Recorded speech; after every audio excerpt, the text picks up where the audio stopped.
శ్రీమాత్రే నమః. శ్రీ లలిత సహస్రనామంలో 977వ నామము దశముద్రా సమారాధ్య. ఈ నామానికి అర్థం ఏంటి అంటే దశముద్ర అంటే 10 ముద్రలతో, సమారాధ్య అంటే చక్కగా ఆరాధింపబడినది అని అర్థం వస్తుంది. అమ్మవారు 10 విధాలైన ముద్రలతో భక్తుల చేత ఆరాధనను అందుకుంటూ ఉంటుంది. అసలు ముద్ర అనే పదానికి అర్థం ఏంటి అంటే, ఈ ముద్ర అంటే ఎందుకు అమ్మవారికి అంత ఇష్టము అంటే, ఈ 10 ముద్రలు అంటే ఏంటి అనే విషయాన్ని మనం ఈ నామంలో తెలుసుకుందాం. ముదం ద్రావయతీతి ముద్ర అన్నారు. అంటే ఏంటి? ము అంటే మోదము, సంతోషము కలిగించున్నది అని అర్థం. ద్రా అంటే పాపములను క్షయింపజేయునది అని అర్థం. మనం మనసులో ఏదైనా ఒక అనుభూతి కలిగినప్పుడు కలిగే ఒక రకమైన భంగిమే ముద్ర అనమాట. ఉదాహరణకు చెప్పాలంటే, ఎవరైనా ఒక వ్యక్తి పట్ల మనకు అత్యంత గౌరవభావం కలిగిందనుకోండి, అప్పుడు మనకు తెలియకుండానే ఆయనకు నమస్కారం చేస్తాం కదా. ఇది నమస్కార ముద్ర. ఈ ముద్రను ప్రదర్శింపబడిన వ్యక్తికి అప్పుడు ఎంతో సంతోషం కలిగి మనల్ని ఆశీర్వదిస్తాడు. అలాగే వివిధ దేవతలకు వివిధ పూజా విధానాలు, ధ్యాన శ్లోకాలు, మంత్రాలు, యంత్రాలు, తంత్రాలు ఇవన్నీ ఉన్నాయి కదా. వారి వారి యొక్క పూజా కల్పాన్ని అనుసరించి వివిధ ధ్యాన ముద్రలు కూడా ఉంటాయి. ఆయా దేవతలను ఆరాధించే సమయాల్లో ఆయా దేవతలకు ప్రీతికరమైన ముద్రలను మనం వేయాలి. ఒక్కో దేవత ఒక్కో ముద్ర కలిగి ఉంటుందన్నమాట. పూజలను ఆచరించే సమయంలో ఆ దేవత యొక్క ముద్రలను ప్రదర్శించి వారిని ప్రసన్నం చేసుకునే వారి కరుణా కటాక్షాలని మనం పొందగలుగుతాం. జ్ఞానముద్ర, చిన్ముద్ర, సంపుటి ముద్ర, ఆవాహన ముద్ర ఈ మొదలైనవన్నీ కూడా అలాంటి ముద్రలేనమాట. గాయత్రి మాతను ఆరాధించేటప్పుడు ప్రలంబకము, ముష్టికము, మత్స్య, కూర్మ, వరాహ, శకట, గ్రదిత, ఉన్ముఖ, విస్తృత, ద్విముఖ, చతుర్ముఖ ఈ మొదలైన ముద్రలను ప్రదర్శించడం మనకు అందరికీ తెలుసు కదా. ప్రస్తుతం మనము శ్రీ విద్యారాధన గురించి తెలుసుకుంటున్నాం కాబట్టి, ఆ తల్లి ఆరాధనలో శ్రీచక్రంలో త్రైలోక మోహన చక్రం నందు 3 వృత్తాలు ఉంటాయి. వీటిని భూపురత్రయము అని అంటూ ఉంటాం. మొదటి భూపురత్రయంలో అనిమాది అష్టసిద్ధులు, రెండవ భూపురం నందు బ్రాహ్మి, ఇంకా అష్టమాతృకులు ఉంటారు.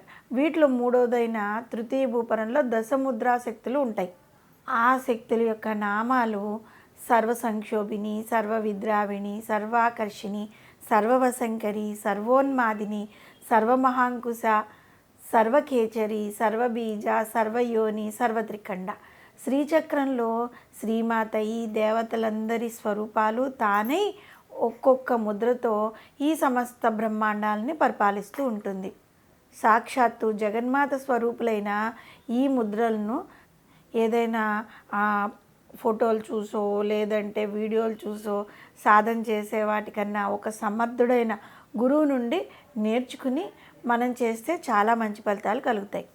ఈ ముద్రలను మనం ప్రదర్శించేటప్పుడు 2 చేతుల్లోని 10 వేళ్లలో పంచభూత స్వరూపాలైన కుడి చేతి వేళ్లను శివతత్వంగా, ఎడం చేతి వేళ్లను శక్తితత్వంగా భావించి ఈ రెండింటి సమ్మేళనమైన శివశక్య ఐక్యరూపము అర్ధనారీశ్వర రూపంతో అమ్మవారి ఎదుట ప్రదర్శిస్తుంటే పరమేశ్వరి అత్యంత ప్రసన్నరాలవుతుందన్నమాట.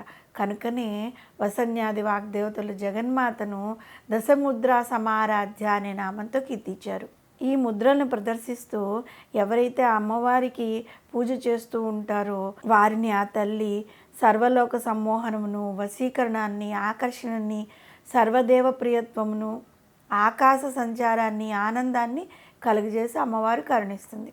ఆ భక్తుడి యొక్క సకల ఇంద్రియాలు, మనోబుద్ధులు అతని వశంలో ఉండి ఆత్మను పరమాత్మపరం చేయడమే ఈ వశీకరణ అనమాట. దీనివలన ఆ భక్తుడు అవ్యాజమైన అనుభూతిని దాని ద్వారా జగన్మాత యొక్క సాన్నిధ్యాన్ని పొందుతాడు. మనము ఈ ముద్రలను కనీసం ప్రదర్శించలేకపోయినా ఆ ముద్రలను ఒకసారి మనం కనుక స్మరించుకోగలిగినా చాలు, ఆ పుణ్యం మనకు కూడా లభిస్తుంది. సర్వసంక్షోభిని, సర్వవిద్రావిణి, సర్వాకర్షిణి, సర్వవశంకరి, సర్వోన్మాదిని, సర్వమహంకస, సర్వకేజరి, సర్వబీజ, సర్వయోని, సర్వత్రికండ ఈ దేవతల శివశక్తుల ఐక్యస్వరూపాలైన ఐక్యరూపములైన దశముద్రలను ప్రదర్శించే ఆ భక్తుని పట్ల అమ్మవారు ఎంతో ప్రీతి కలిగి అనుగ్రహిస్తూ ఉంటుంది. కాబట్టే వసన్యాది వాగ్దేవతల అమ్మవారిని దశముద్ర సమారాధ్య అనే నామంతో కీర్తించారు. మనము మంచి గురువు ద్వారా ఈ ముద్రలు నేర్చుకుని మనం ప్రదర్శించినట్లయితే అమ్మవారి యొక్క అనుగ్రహం మనకి త్వరగా లభిస్తుంది. ఏదైనా గుడికి వెళ్ళామనుకోండి, ఏ గుడికి వెళ్తే ఆ దేవుని యొక్క లేదంటే ఆ దేవత యొక్క ముద్రను వేసి మనం పూజ చేసామనుకోండి, అమ్మవారు చాలా త్వరితంగా ఆ ఫలితాన్ని ఇస్తుందన్నమాట. శ్రీమాత్రే నమః.